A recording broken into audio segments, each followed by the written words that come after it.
All right, and we're back. First of all, we want to apologize for some of the kinks regarding Jeffrey Funk's great presentation there. I mean, he was talking about some really great topics, and in fact, there was a book in it that I highly recommend, Weapons of Math Destruction, if you want to get a particular perspective about how algorithms are being used and how they're impacting society. In fact, Kathy O'Neill, the author of that book, was just in I think a Netflix documentary that Vice sort of talked about. And so I saw some of the documentary, but that book in particular is very good. And we'll get those kinks worked out. And so when you see this online, it'll flow in terms of Dr. Funk's presentation. So I want to go to our last speaker. She is with the World Economic Forum, the venerable World Economic Forum. Hello. Hi. And I just want to say, okay, so here we go. Tooba Durraze. Yes, perfect. Thank you. Boom, there it is. Okay. I love getting names right. So your topic today is economies tokenization. And I'm looking forward to what you have to say today about that topic and more. So with that, you can go into your background, your passions, whatever it may be, and then you can slide right into your presentation. Great. So hi, everyone. Nice to meet everyone. To give you a bit of background into myself, my name is Tooba Durraze. I'm representing the World Economic Forum, the strategic intelligence platform of the World Economic Forum, which is its premier knowledge platform. But by background, I'm a computer engineer and data scientist, and increasingly kind of passionate about this idea of using the fourth industrial revolution and the technology to bridge the gap between the first world and the third world, essentially, and using technology as a way to bring some of these third world countries or emerging economies forward. So I want to talk to you today about economies tokenization. What do I mean when I talk about the tokenization of the economy? So as we're moving further and further into the fourth industrial revolution, we all know that the role of data becomes increasingly important. We know that data is exploding in volume from the Internet of Things, mobile, and other sources, what we term as big data. But so is the pace of technical transformation, which is expanding at an exponential rate, making our interaction with machines and information much more common, natural, and powerful. And data, obviously, as we know, is the basis for many revolutionary AI applications, all the way from gene sequencing to robotics to modeling climate change and developing autonomous vehicles and improving agricultural yield. So to sum it up, TLDR, data touches everything. And hence, when I'm talking about the tokenization of economy, what I'm referring to is the tokenization of data, or residual value of data, both as an individual, as a country or jurisdiction, and also as an organization, and what impact that would essentially have. Now, we all know the subsets of machine learning algorithms, and especially deep learning neural networks, which you heard about during the talks from yesterday and today, all require huge data sets for training. The more data that you have, the more accurate their predictions are. For instance, to give you a health-related example, it's like taking x-rays. The more x-rays that you take of tumors, a neural network analyzing those x-rays is more likely to come up with a better judgment versus less data, which leads to less accuracy. And we also know that digital information has become so entrenched in all aspects of our lives and society that the recent exponential growth in information production appears to be unstoppable. So to give you some stats, each day on Earth we generate about 500 million tweets, 294 billion emails, 4 million gigabytes of Facebook data, 65 billion WhatsApp messages, and 720,000 hours of new content added daily on YouTube, which of course this will become a part of. So that just gives you an idea of the breadth of how impactful tokenization of the economy can be. Now, keeping with that, as we were talking about, data is going to be the key of either bridging or exacerbating the divide that I was mentioning. So right now, there's a potential for areas that are maybe not collecting as much data as we would have liked for them to collect based on population ratio to fall behind in the fourth industrial revolution. We know that today very few large corporations are favored as they are best positioned to collect vast quantities of data from e-commerce, digital assistants, other sources. And then several countries, of course, also have an inherent advantage due to their sizable populations, with vast pools of collectible data about many facets of their life. And this in itself, how much data is collected versus the population, and how the data is collected and stored and who has access to it, is the piece that creates a digital divide, an imbalance of power and wealth caused by information being in the hands of very few, monopolization, which gives them the opportunity to use these large volumes of data to draw meaningful inferences and achieve economies of scale. And so within it, then I think about what happens to the countries, number one, who have smaller populations, or number two, who don't have the resources to develop state-of-the-art technologies. Some of these countries may be wealthy, fiscally wealthy, but populations are too small to make the right kind of determinations. And then other countries may be historically behind on common measures of development. All of them are at risk of falling from their current position by simply lacking accessible and relevant data. And countries without this data will have the risk of being left out. They would be relegated to providing raw resources of production without actually any means of production. So it couldn't harness, in essence, the actual value of the data that we're speaking about. So to kind of guide you a little bit through, I decided to break down this conversation in terms of top key issues in the tokenization of data. We won't get a chance to go through all of them, but I want to hit on a couple that I think are super pertinent. But just to give you an idea, it starts from the layer of data collection, where is data being collected, goes all the way through to regulation of the data that was collected, and then beyond that on how that data is interacts, how that data is transmitted, what technology and mechanisms are used to kind of keep traceability in the data. And here we look at blockchain and distributed ledger technologies as well. So go to one of my favorite ones, which is at the inception of the root of everything we're speaking about today, is data collection and communication. And the efficient analysis of great amounts of data does enable better delivery across a multitude of industries. And since we're just now emerging out of COVID, I think the healthcare industry is a really good example for this.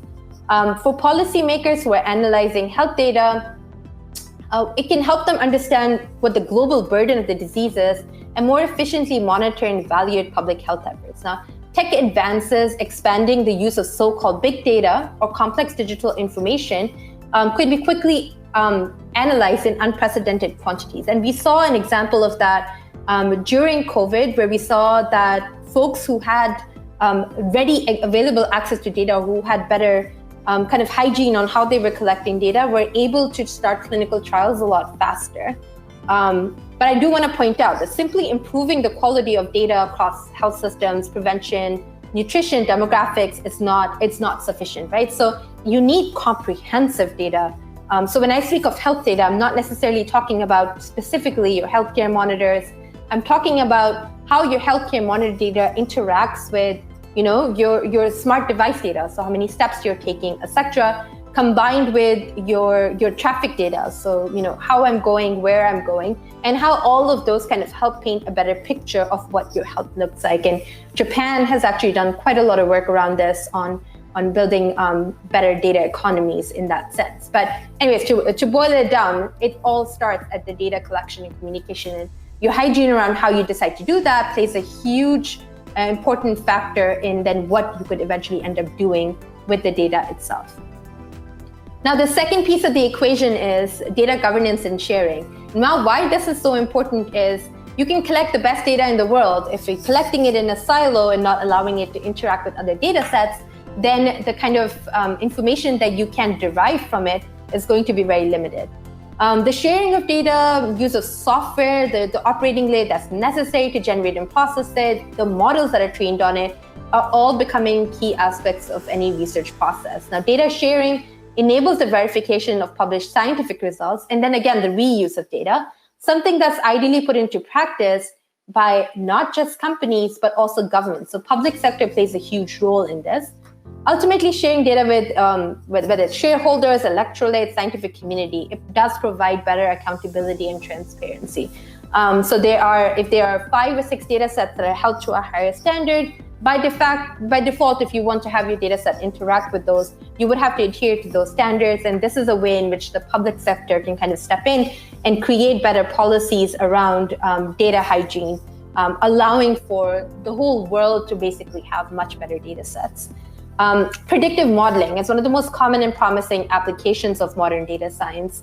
In many disciplines and endeavors, we can apply models that support or automate decisions that have traditionally been performed by human experts. Just today, I was reading a story on how COVID has actually exponentially sped up the need to replace some of the mundane functions that humans take care of right now by robotics, because if we anticipate a huge impact of healthcare on the data on the human labor force, we can compensate for that by investing in technology. I will also say that so far, we have yet to develop the verification tools necessary to check that the way we diagnose data is actually fair, or methods to learn fair diagnostics from data. So we all know, ethics is a big part of this, but we all know that ethical standards across geographies are basically not the same. And those standards are different, not only in theory, but also in actual practicality. So there is a huge gap between how countries, for instance, talk about what they aspire to do with the data, or how good they aspire the data to be, versus their hygiene in actually collecting the data and what they're doing as a result of that. And then keeping with that, then data algorithm and ethics. So responsible data science, of course, means you're articulating the principles, but then you're also developing the tools to enforce them. And this is a piece that's really important to me, because oftentimes we feel like the fight starts and ends in agreement or consensus around what it means to have ethical data principles. It's super interesting to evaluate now what the gap is between I think the last time I checked, it was over 300 ethical principles that have been submitted to the IEEE, and what the disparity is between that and the data hygiene right now. So I want to overemphasize the idea of like the tools to enforce the ethical principles in data and algorithms are where we need to invest a lot of time and energy. And then moving on to the tokenization bit, which was what I was calling business of data. So innovative approaches to data stewardship, managing trade-offs while creating inclusive value will lead to basically you creating this tokenized economy.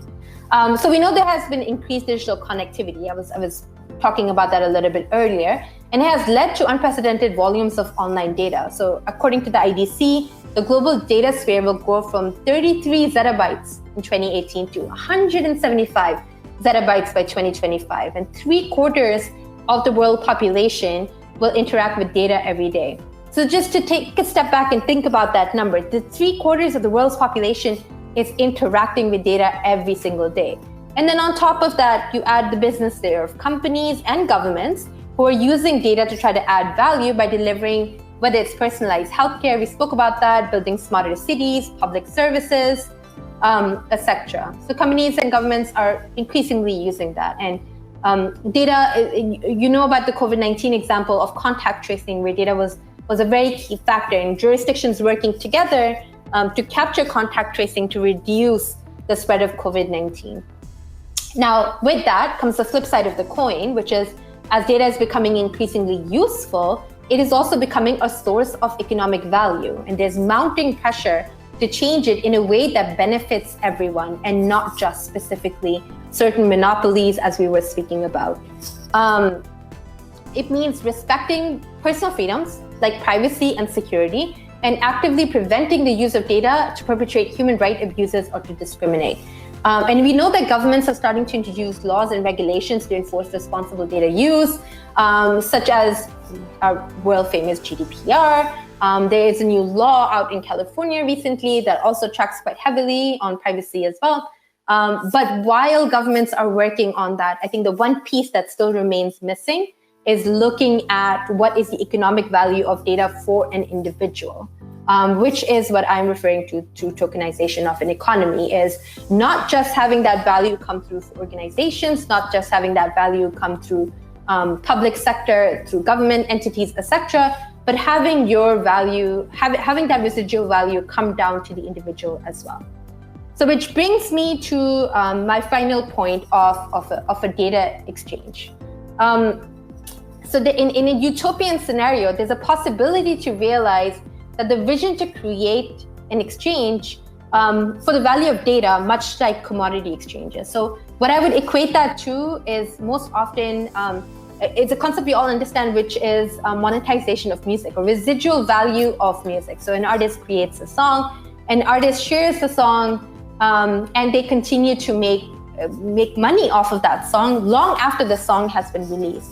So similar to that, as a human on Earth right now is interacting with data-driven devices, the concept here would be that if I am an individual, I could be a country, an alliance of countries, a lab, or an enterprise who wants to use my data, which is how I'm interacting with the world. They could offer tokens as a payment for proxy, and then an exchange could establish the price of the tokens.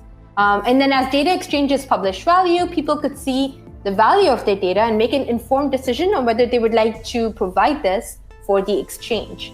And then it also obviously needs to be complemented with intended purpose as opposed to the historical trend of source of origin regulation. I think this is a really important point here, where the source of origin regulation of data, where once I have consented, my data is in the system forever and they can continue to collect data from me forever unless I remove my consent. But one thing that does not do is remove you or your data from the study. So I think that piece of it is super important to keep in mind. Is you should, if you are in fact a contributor to a study or contributor to a model, then you should continue to get residual value for that data versus having value from the very beginning or at the very end. And then here, I had pointed out earlier where blockchain and DLT play a very important role, because we can see that this tokenization process, where the tokens sit, how the tokens are distributed, etc., could all be a part of distributed ledger technology, which will allow for more traceability and transparency. Lastly, I want to leave you with this quote: perceived fear of data monetization is higher than the real risk. I walked through some of the key issues that were most front of mind for me today, but that does not mean that this does not present a great opportunity for emerging economies to then catch up to the developed world. I think there's a statistic that was published a couple of months back on the uptick of cryptocurrencies in Africa, for instance, versus say the US or more established economy. And part of the rationale for that is a lot of times emerging economies are able to leapfrog in some of these technology domains because they don't have to worry about running parallel tracks to legacy systems that have been around for ages to compensate for some sort of new technology. But I think it is imperative that we are forever cognizant and keep it front of mind for us that as an individual, it is easy to get taken advantage of, and then we should ourselves have the rights to be able to contribute, but then also be able to find a way to monetize that data for us. Thank you. All right. Well, first of all, I love what you talked about. I love your presentation, and I think you have a book there, by the way. Just that topic itself. I think it's worthy of a much bigger, like a volume. I don't know if it's a 2-volume set, a 3-volume set, or just one powerful book, but I think you have something there, and I'd love to see you, pursue that. I'm not sure if this is like a PhD topic or something, but I would love to see that in a book form, by the way. So, right, yeah, it became very difficult to kind of boil down this entire concept into a couple of slides, and I know I went through a lot, but yeah. I think it'll become increasingly important as we think of ourselves as individuals and also the conglomerate on how that adds value to the economy. Absolutely. Well, you're with the World Economic Forum, and so I think it's great to start with, like, if someone asks you, say, I hear the World Economic Forum like to talk about the fourth industrial revolution, right? Because not everybody is up on these definitions, and they may talk about it a little bit, and then maybe a little bit more. But for those in the audience who are not up on the definition of it, what is the fourth industrial revolution? And there is a book on that, by the way. Oh, I know. But the fourth industrial revolution, I mean, like if you look back at the revolutions that we went through, like the most common one being, the last one being like the industrial era. So the fourth industrial revolution is the revolution that we've been in, which identifies the pockets of opportunity that technology has brought upon our world. So when we look at, and what I term as 4IR technologies, such as artificial intelligence and machine learning, blockchain, Internet of Things, autonomous and urban mobility, and you look at these technology domains and sort of what new frontier they would bring and how they would change the way humanity functions right now.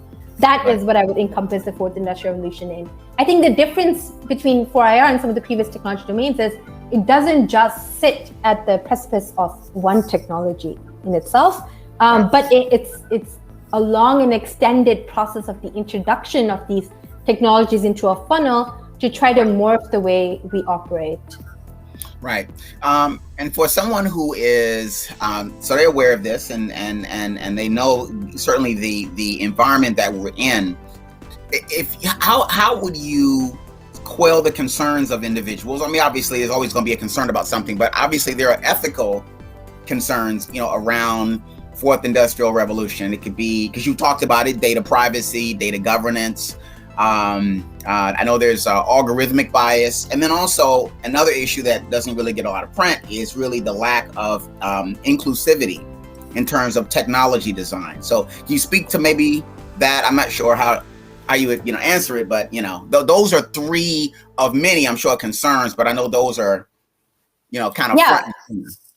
I mean, it's a really good question. And I'll tell you, I'm a technologist at heart. I'm also a woman of color. So I think this is an issue that's like very front of mind for me. And, part of the reason I work for the World Economic Forum is to kind of look at what are those levers that we can pull as the World Economic Forum to help change that narrative. But a very simple thing, which is I'm immigrant. I sit with my mother and I ask her, what is your perception of artificial intelligence? What do you think when I say robots? Like, does it scare you? Are you excited about it? So I just, for myself, make it a point to talk to my stakeholders around me and to get a better sense of where the public opinion on technology. Now, I am a technologist by training, so I don't fundamentally believe in the concept of privacy. I feel like it's farce. I feel like everything that you're doing is always being observed at all times. So that is not something that is a personal trigger for me, but I do think there's a huge opportunity here for this top-down, bottom-up approach, right? So it is on the organizations. We saw this a lot of the litigation that happened with Facebook, etc., to kind of have regulation to curtail monopolization at that level. But then it's also on the individual to inform themselves on how they interact with the technology, read the terms and conditions, read the consent forms before you sign it. I would equate that to, you wouldn't really use a printing press without reading first on how a printing press could harm you. Similarly, I know it's flippant decisions for us, but it is on us to kind of take that ownership a little bit. Okay. I know that you wrote this really great piece. Co-wrote it. It was last summer, and it was talking about what COVID-19 has taught 10 startups about pivoting, problem solving, tackling, the unknown in business, etc. So we can maybe go through them. I'm not sure if you have that in front of you. I can pull it up here, but can you go through some of those? And if you want, I can maybe just, go through a few here, because I think these are really good for business, education, community, events, etc. One was move fast and fix things, right? Yeah. So I think that it's a pretty common terminology in the Silicon Valley where it's like fake it till you make it. So, we go to market without even a product. And I think that ethos kind of carries through globally in startups, right? So it's not necessarily, you're not always going to be the one to come out with the brightest thing, but you may be the one to go to market first. And then you are also could be the one that pivots when something like COVID-19 happens, when new opportunities arises. And I think that's the key here, is having the agility. And these startups that I spoke to, who are all global innovators of the World Economic Forum, some of them are tech pioneers, so it's very coveted startups, but they all, from the beginning, were not married to the idea of this is my product and this is what I do and this is the purpose it fills. but they were able to take a look at, okay, this is my product, there's a new opportunity that has arisen. Can we shift the product in a way that it would help that opportunity? And I think the second trend that I want to signal here, and it doesn't come off so strongly in the article itself, is almost all of, and it's hard to say that when people are walking away with billion-dollar valuations, but almost all of the startups that are coming into the ecosystem right now have a human dimension. I think that's so important to signal, is they have learned from the mistakes of the predecessors and are coming to the market and thinking from the beginning about what impact will our technology have on society, and how do we create a piece of technology to impact the society positively. Got it. Okay. Well, I recommend that for everybody who's looking. It's a fantastic piece talking about what COVID, what it's taught different startups. If I can ask you maybe 2 more questions here, and I'll be very brief. I keep reading about enterprise in particular, how it has just sort of during this global pandemic has taken to I guess either a stronger or more brisk adoption of emerging technologies. Can you speak to that? Yeah, I think that one thing that folks realize going through the pandemic is if you're heavily anchored in kind of like a legacy platform, legacy SaaS system, it becomes very hard to react to what is happening in the world right now. So how we differentiate enterprises, almost like B2B SaaS models versus a heavier kind of organizational lift is, it is taking the control in your hands as an entrepreneur who's buying into an enterprise model, but then also doing it in a way where you can almost think about it as a individual or a B2C perspective on a broader business. We see that the faith in technology has gone up significantly because of COVID, because we saw how data sets interacting, nations coming together to kind of find vaccines, etc., had such a positive impact. And now we see folks looking at that, especially if you look at the manufacturing sector right now.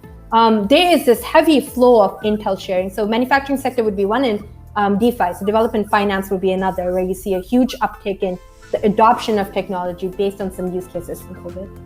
Okay. Well, I think this is awesome. Like I said, I think you have a book that I'm not even sure if you have an agent or you shop that topic, but I like it. I mean, hey, and then the cool part about it is that when I saw economy's tokenization, I was very interesting. Like, okay, what exactly does that mean? But it's good. You can start with your, with the title on that book cover, and then they say, oh, that's what she's talking about. So. Yeah, congratulations. I really like the topic. I think you should really develop it more. And again, like I said, hopefully we can see that in a volume on a bookstore one day. So we'll see. Sounds great. Thank you so much for having me. Thank you. All right. Well, I'm going to bring in